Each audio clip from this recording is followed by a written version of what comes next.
Bonjour à tous, alors aujourd'hui on va traiter du 21, du 33, du 65 et du 77 et c'est déterminer si deux droites sont parallèles ou séquentes. Alors pour le 21, on a donc trois cas, et dans ces trois cas, il faut savoir si les droites D et D' sont plutôt strictement parallèles, séquentes ou confondues. Alors, comment on va faire? Déjà, parallèle ou séquente, c'est facile. Euh, si on a le même coefficient directeur, il se peut qu'elles soient parallèles ou confondues. Par contre, si les coefficients directeurs sont différents, là, elles sont séquentes. Donc, on va le noter. Si on a m qui est égal à m', le coefficient directeur de la première droite et le coefficient directeur de la deuxième droite, ça veut dire qu'elles sont soit parallèles, soit confondues. Okay, et si c'est pas le cas, sinon, d et d' séquentes. Voilà. On peut s'écrire ça comme ça. Ça, c'est avec les coefficients directeurs. Maintenant, on va essayer de voir avec les vecteurs directeurs. Si on a U et V qui sont collinéaires, alors U étant le vecteur directeur de D' et de D et V le vecteur directeur de D', donc ça veut dire qu'ils sont parallèles ou confondus. Même vecteur directeur, même direction, parallèle. Parallèle ou confondu. C'est possible qu'elles soient confondues. Ça peut être la même droite. On n'en sait rien. Sinon, séquente. Alors maintenant, comment on fait pour savoir si c'est parallèle ou confondu? C'est facile, si c'est parallèle ou confondu, ça veut dire que les cordes, je prends n'importe quel point sur une des droites, et si ce point appartient aussi à la deuxième droite, alors forcément elles sont confondues. Si j'ai deux droites parallèles qui ont un point commun, alors forcément c'est la même droite. Si j'ai deux droites dont un point n'appartient pas à la deuxième droite, alors elles sont parallèles. Donc il va falloir prendre un point sur la première droite, déterminer un point qui appartient à la première droite, donc ça veut dire fixer une valeur de x, trouver une valeur de y, et vérifier si ce couple xy vérifie l'équation de la deuxième droite. Donc on y va pour le 21 qui va être un peu plus long, mais à mon avis qui devrait pas être bien difficile. Alors, on va commencer avec la méthode U et V collinéaire. Je pense que c'est peut-être ce qu'il y a de plus intéressant parce que là, il nous propose les droites sous forme cartésienne avec des équations de type cartésien. Donc on y va, on va essayer déjà de trouver des vecteurs directeurs de ça. Et puis je sais quelque chose d'intéressant, c'est que le vecteur directeur, il a comme coordonnée, un des vecteurs directeurs a pour coordonnée moins BA. Donc ce serait assez facile ici de trouver un vecteur directeur de cette droite. Pourquoi? Parce que là, je sais que A égale 3, que B égale moins 2 et que C égale 7. B, moins 2, c'est ce qui multiplie le Y. A, c'est 3, c'est ce qui multiplie le X. Et C, c'est 7, c'est ce qu'il y a tout seul. Et donc, je sais que un des vecteurs directeurs U, ça va être donc moins B. Donc, moins 2, ça fait plus 2. Ça, c'est moins B. Et A, ça fait 3.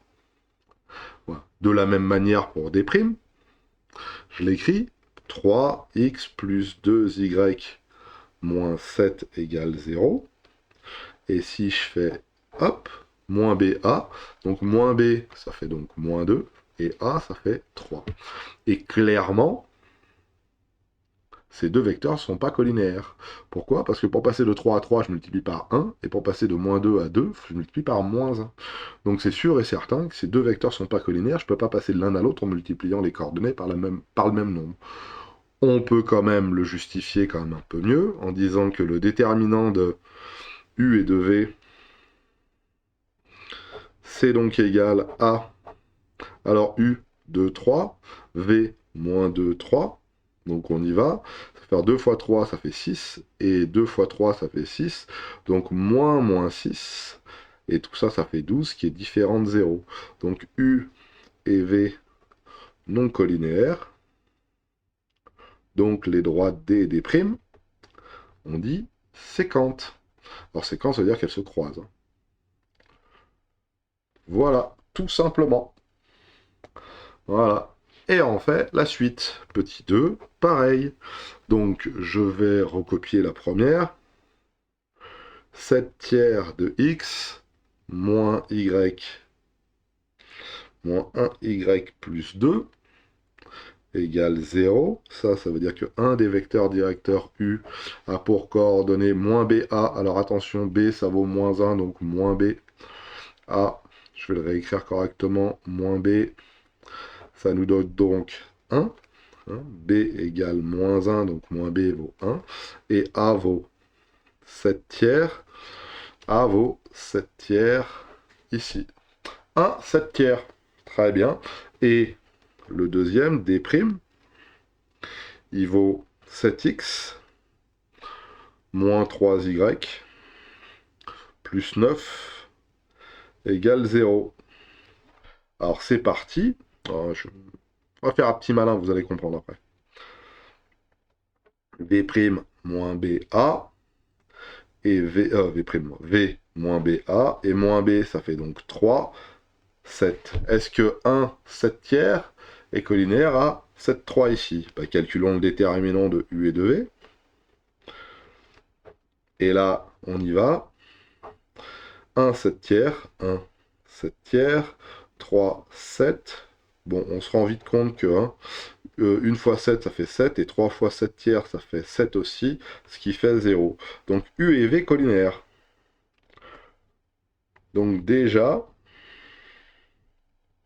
on sait que U et V sont collinaires, et donc que les droites sont déjà parallèles, des D' parallèles. Maintenant, la question, c'est de savoir si elles sont confondues ou pas. Alors pour ça, regardez ce qu'on va faire. On va prendre une valeur de x pour... Si x vaut 0, on va calculer y pour D et D'. Comme ça, on aura un point qui appartient à D. Alors, prenons x qui vaut 0. X qui vaut 0, ça fait donc 7 tiers de x, donc 7 tiers fois 0, moins y plus 2 égale 0. Et donc, 7 tiers...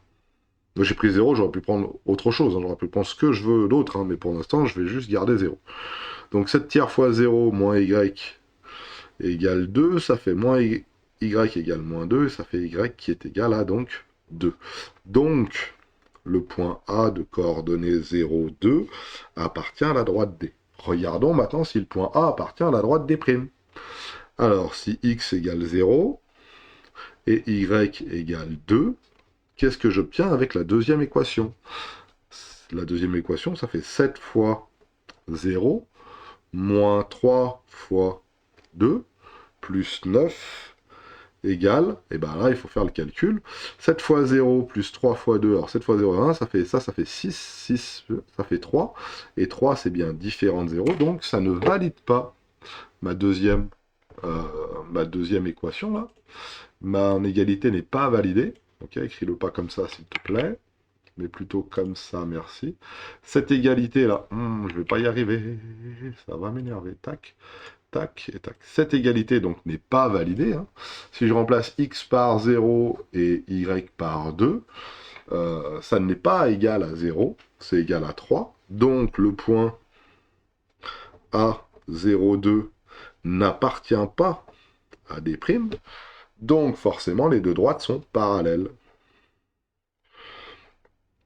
Et parallèle à D et pas confondues. Juste parallèle. Donc on se fait cette situation-là. D' comme ça et D comme ça. Parallèle, c'est des droites, excusez-moi. Une droite comme ça, une droite comme ça. Ces deux droites sont donc parallèles. Voilà, et pas confondues. Alors regardez moi ce que j'avais vu. 7 tiers, alors, hop, ça c'est l'équation de 7 tiers de x. Ça c'est l'équation de la droite D égale 0. Qu'est-ce qui se passe quand je multiplie par 3 à gauche et à droite? 7 tiers fois 3, ça fait quoi? Ça fait 7 tiers fois 3, ça fait 7. Et ça fait moins 1y fois 3, ça fait moins 3y. Et 2 fois 3, ça fait 6 égale 0. Donc l'équation de D, c'est la même que celle-là. Sauf que celle-ci, elle est différente de l'équation de la droite D', qui elle est 7x moins 3y plus 9 qui vaut 0. Donc vous voyez que il y a bien une petite différence, il y a bien le même coefficient directeur, mais il n'y a pas la même ordonnée à l'origine. Entre guillemets, c'est pas l'ordonnée à l'origine, ça, attention, il faudrait tout diviser par 3, etc., etc., etc. Mais c'est pas la même équation. Si c'est pas la même équation, c'est pas la même droite. C'est donc deux droites différentes et elles sont parallèles. Donc forcément, elles restent parallèles et pas confondues. Alors je me doute bien que dans le dernier, à mon avis, ça va peut-être être le même acabit, sauf que là, ma droite D, elle a comme coordonnées, comme équation x plus 7 égale 0. Okay, et ma droite D', elle a comme coordonnées moins 5x moins 35 égale 0. Donc ici, dans notre cas à nous, on a A qui vaut 1, B qui vaut 0 et C qui vaut 7. Donc un de mes vecteurs directeurs qui est moins BA, ça serait 0, 1. Et ici, je vais avoir A qui vaut moins 5, B qui vaut 0 et C qui vaut moins 35. Et donc je vais avoir un vecteur directeur V qui va avoir comme coordonnées 0, moins 5. Et là, automatiquement, hein, x vaut 0, x vaut 0 ici. Hein, donc mon vecteur, lui, il est tourné vers le haut, celui-là, il est tourné vers le bas, ils sont forcément collinéaires. C'est des vecteurs. Celui-là est vertical, celui-là est vertical. En tout cas, pour passer de U à V, on a juste à multiplier par moins 5. Hein. On peut dire qu'on a U qui est égal à moins 5 fois V. Donc, UV collinéaire. Collinéaire. Donc, on sait au moins que les droites sont parallèles. Et on va voir si elles sont confondues. Donc, D parallèle à D'.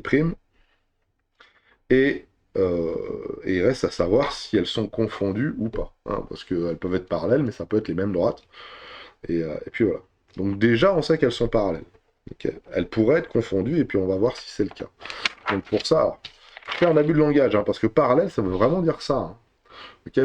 Confondues, c'est la même droite. Hein. Elles sont bien dans la même direction, mais il y a plein de points en commun. Quand on dit parallèle, ça veut dire qu'elles ne se coupent pas. Or, quand elles sont confondues, bah, vu que c'est la même droite, il y a une infinité de points d'intersection. Donc, vous voyez qu'il faut être précis sur le vocabulaire qu'on donne. Moi, je prends des libertés, mais méfions-nous. Allez, on y va. Sinon, on va jamais s'en sortir. Et c'est parti. Donc, la droite D, elle a pour équation x égale 7. Alors, je ne peux pas savoir si je remplace x par 0. Hein. Si je remplace x par 0, je vais être embêté, hein, parce que je vais avoir 7 qui vaut 0. Et ça, c'est pas très très beau, c'est pas très très bon.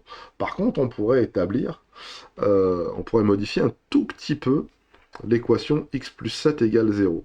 X plus 7 égale 0, ça veut dire que x égale à moins 7. C'est la droite composée de tous les points dont la valeur de x est égale à moins 7. Et la droite D', c'est égal à moins 5x moins 35 qui vaut 0, ça c'est son équation. Et je vais pouvoir écrire ça comme ça. Et je vais pouvoir écrire ça comme ça. X est égal à moins 35 sur moins 5. Et je me rends compte que ça me donne x qui est égal, alors plus, à moins 7 aussi. Donc la droite D et D' ont la même équation. Donc c'est la même droite. Donc D et D' confondus. Voilà, tout simplement. Vu qu'ils ont la même équation, c'est confondre. Pareil pour le 33, ça doit être le même acabit. Voilà. Dans chacun des cas, déterminer sans la tracer si la droite AB est parallèle à l'un des axes ou pas. Et si oui, lequel? À l'un des axes, alors quand on dit l'un des axes, c'est l'axe des abscisses ou l'axe des ordonnées. Là, ça va être très facile. Il suffit simplement de savoir si la droite, elle est horizontale ou verticale. Et pour ça, bah, on va pas la tracer. Mais on sait quelque chose. Si A a comme coordonnée 3, 3 et B a comme coordonnée 3, 1, on va pouvoir calculer, on se rend compte que même abscisse, ok. Donc, c'est une droite qui va être donc verticale. La droite AB, c'est la droite où tous les points ont la même abscisse qui vaut 3. Donc AB a comme équation x égale 3. Donc, parallèle à l'axe OY. Maintenant, on pourrait la tracer. A33, c'est ici. A33, c'est ici. B31, c'est où? Bah, B31, c'est là.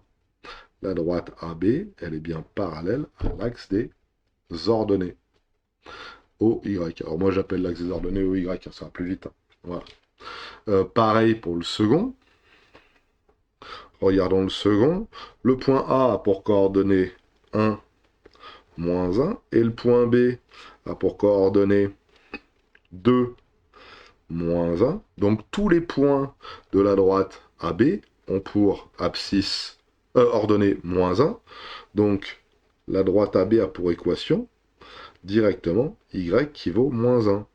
Donc là, cette fois-ci, c'est parallèle à l'axe OX. Alors pareil, petit dessin. On va le faire là. 1, moins 1, le point A, il est là. Alors attendez, 1, moins 1, le point A, il est là. B, c'est 2, moins 1. Le point B, il est juste à côté. Donc si j'ai à tracer la droite, voilà à quoi elle ressemble. Elle est bien. Alors le point A, il est là. Le point B, il est là. J'ai vraiment dessiné en petit. Hein. X, Y. Et voilà mon repère. Ici, O. Ici, O. On est bon. Et voilà. Donc on a bien une droite qui est parallèle à l'axe OX. Et les deux dernières. Alors si on regarde bien les deux dernières, elles n'ont rien en commun. Donc A, 0, 5, 0, 25. Et B, 0,25, 0,5. Donc là, XA est différent de XB et YA est différent de YB. Donc forcément, on va avoir un coefficient directeur. Et ce coefficient directeur, je ne sais pas combien il vaut. Mais en tout cas, il n'est ni parallèle à OX, ni parallèle à OY. Donc XA est différent de XB. Et YA est différent de YB. Donc, non parallèle à OY et à OX. À OX et à OY. On est d'accord. Et la quatrième, bah on peut regarder. Quatrième, je crois qu'ils nous ont fait une blague. Attention, petit 4. Donc le point A, il a pour coordonnées 0,25, 2. Et le point B a pour coordonnées 1 quart, 4 huitièmes. Bah, il fallait remarquer que 1 quart, c'était quoi? Bah, c'était 0,25 et 4 huitièmes, 1 demi. Donc la droite AB, alors, XA est égal à XB. Donc la droite AB a pour coordonnées x qui vaut 0,25. Alors attention, il faut vérifier un petit truc quand même. Hein. Est-ce que 1 demi, c'est pas égal à 2? Parce que si le point A, c'est le même que le point B, eh ben, on n'a pas de droite AB. Hein. Pour définir une droite, il faut deux points qui soient différents. Hein. S'ils sont égaux, forcément, on n'a pas de droite qui sont définies. Ok. Et on va pouvoir écrire que YA est différent de YB. Donc, AB a pour équation x qui vaut 0,25. Donc, AB est parallèle à l'axe OY. C'est une droite qui est donc verticale comme ça. Le point A 0,25,2, il se situe là. Le point B 0,25, 1,5, lui, il se situe là. Voilà. Alors, je ne l'ai pas fait vraiment à l'échelle. Hein. Là, c'est 0,25 et là, c'est 1,5. Hein. Donc voilà, c'est bien une droite qui est donc verticale. Très bien. Pareil pour le 65, à mon avis, ça va être le même. Déterminer une équation cartésienne de la droite D' parallèle à la droite D et passant par le point A. Alors là, hein, c'est D' qui est parallèle à D et qui passe par le point A. Donc c'est le même principe que ce qu'on a vu juste avant.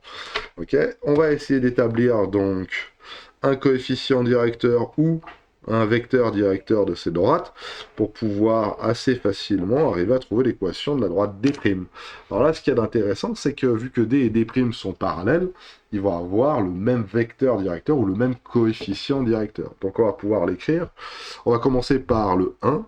Et le 1, on va établir très rapidement que la droite D, qui a comme équation 2x plus y plus 3 égale 0, et ben le petit a, il vaut 2, le petit b, il vaut 1, le petit c, il vaut 3. Hein.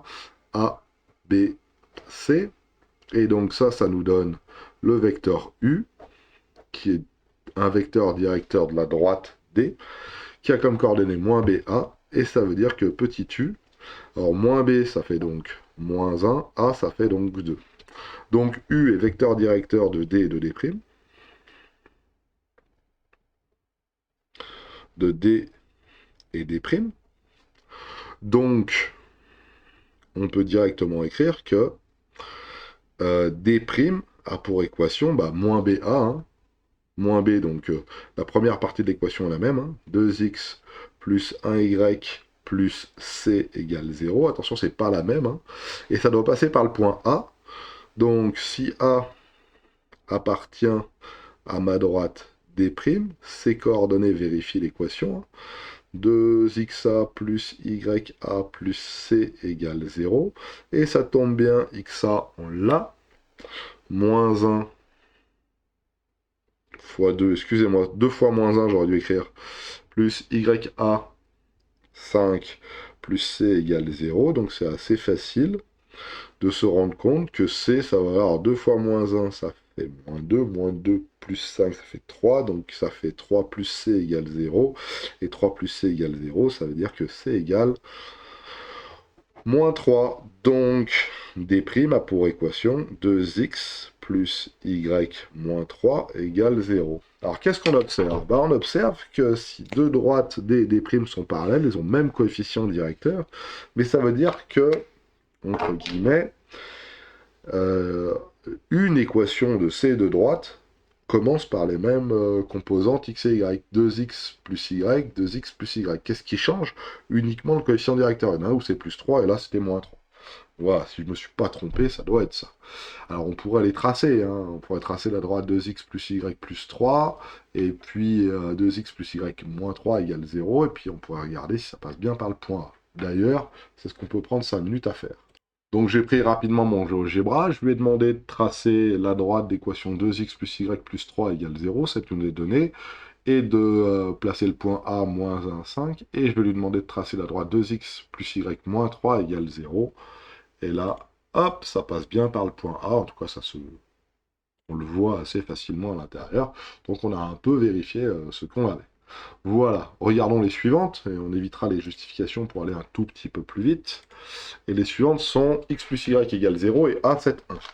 Donc, il faut trouver une droite D' qui... Là.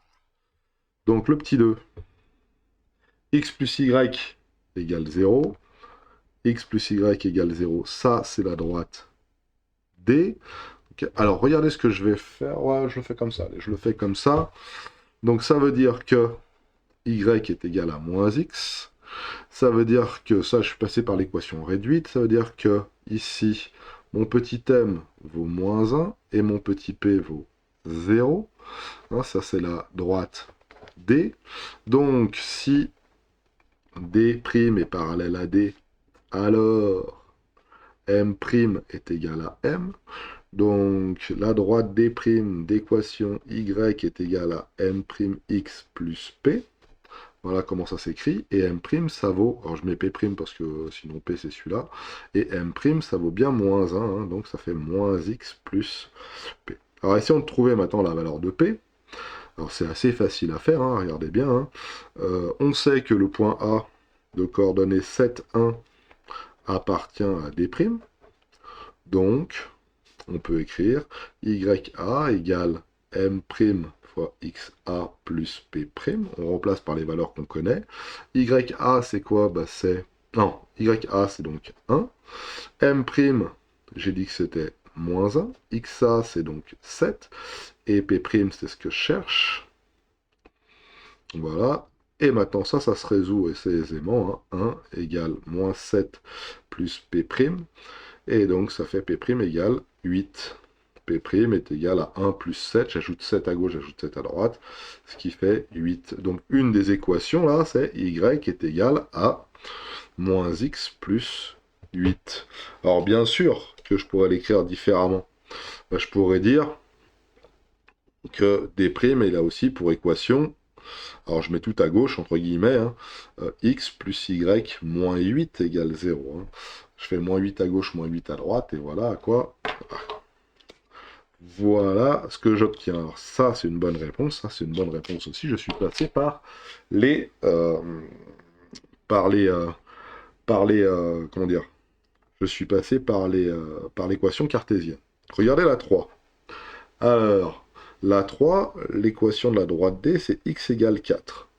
Et je veux que ça passe par le point A qui a comme coordonnée 3, 0. x égale droite, je sais que c'est une droite D qui est parallèle à l'axe OY. Hein, x égale 4, c'est donc à la droite, dans tous les points, ont comme abscisse 4. Et tous les points qui ont pour abscisse 4, c'est quoi? Bah, c'est tous les points. C'est la droite qui est située ici, 4. Et moi, je veux trouver une droite qui est parallèle à celle-ci, et qui passe par le point A qui a comme coordonnée 3, 0. Le col 3, 0, c'est où? Là, c'est là, 3, 0.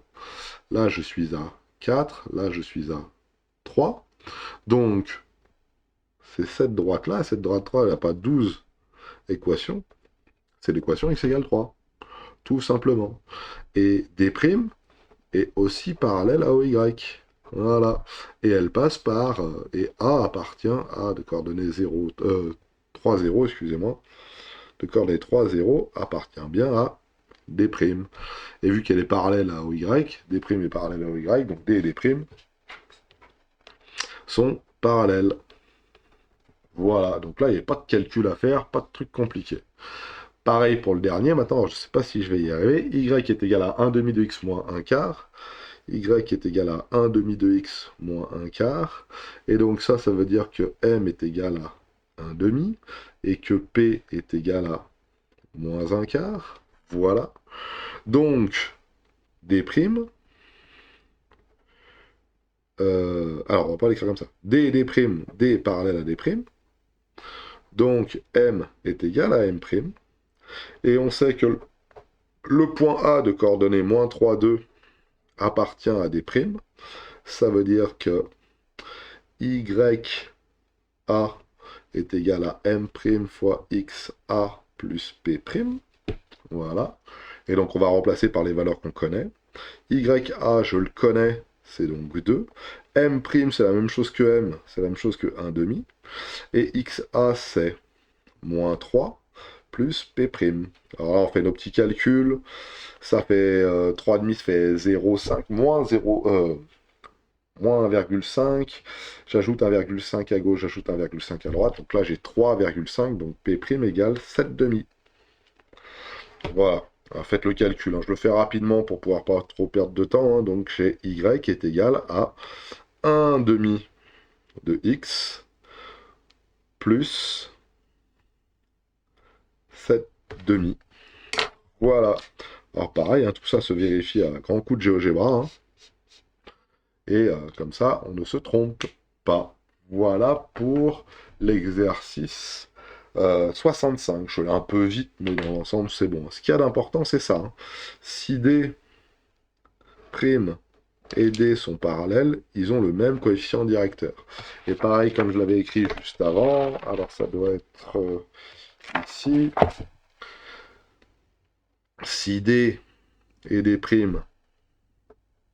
sont parallèles, alors ils ont même vecteur directeur, un vecteur directeur de D et aussi un vecteur directeur de D'. Voilà comment ça peut se dire. Et s'ils ont le même vecteur directeur, c'est le même début d'équation, etc., etc., etc., etc. Même principe, même punition. C'est bon pour tout le monde? Eh ben, on fait la suite. Ça, c'était... Et dernier exercice de cette vidéo, le 77. Et le 77, on veut savoir si les droites d'équation y est égale à πx plus 1, pi égale 3,14, et y est égal à 22 septièmes de x moins 1 sont séquentes. Ça, c'est juste pour jouer avec l'écriture de pi. Et pi, ça s'écrit, le 27 est une approximation. D'accord, on va essayer de voir ce que ça donne. C'est parti. Alors pour ça, bah, je vais faire ça simplement, parce que ça va être très rapide. Y est égal à πx plus 1. Ça veut dire que m égale pi et p égale plus 1. Mais ça, à la rigueur, je m'en fous un peu, excusez-moi. Et la deuxième droite, y est égale à 22 septièmes de x moins 1. Ça veut dire que m' égale 22 septièmes. J'm' pour pas dire c'est le même que celui d'au-dessus. Et p' égale moins 1, c'est pour dire que c'est pas le même que celui au-dessus. Et il faut comparer m et m'. Donc la question reste à savoir, est-ce que m égale m'? Est-ce que pi égale 22 septièmes? Hein, eh ben, la réponse est non. Hein. Hein, pourquoi? Parce qu'on sait que pi que, euh, que pi appartient au réel, mais surtout que pi n'appartient pas au rationnel. Tandis que 22 septièmes, lui, appartient au rationnel. Hein. Ça s'écrit sous la forme d'une fraction. On va me dire, ouais, mais vous chipotez, monsieur, parce que ça doit être à peu près équivalent. À peu près égal. Et bah regardez, 22 septièmes, ça fait 3,1428. Tandis que la valeur de pi, elle, ça vaut 3,1415. Donc c'est bien différent. Donc on a pi qui est différent de 22 septièmes. C'est une belle approximation hein, qui suffit largement. Hein. Et donc m est différent de m'. Donc les droites sont séquentes. Donc d et d' sont séquentes. C'est vraiment pas bien dur cet exercice-là. C'était juste pour vous rappeler ce qu'était un nombre réel et un nombre rationnel. Voilà, la petite remarque qui est en dessous, le 14 mars, le jour de pi, car en anglais, 14 mars, c'est écrit 3-14, on met d'abord les mois et puis après les jours. Et puis le 22 juillet, c'est le jour d'approximation de pi. 22 juillet, en français, on peut l'écrire comme ça. Voilà, je vous souhaite à tous de passer une excellente journée.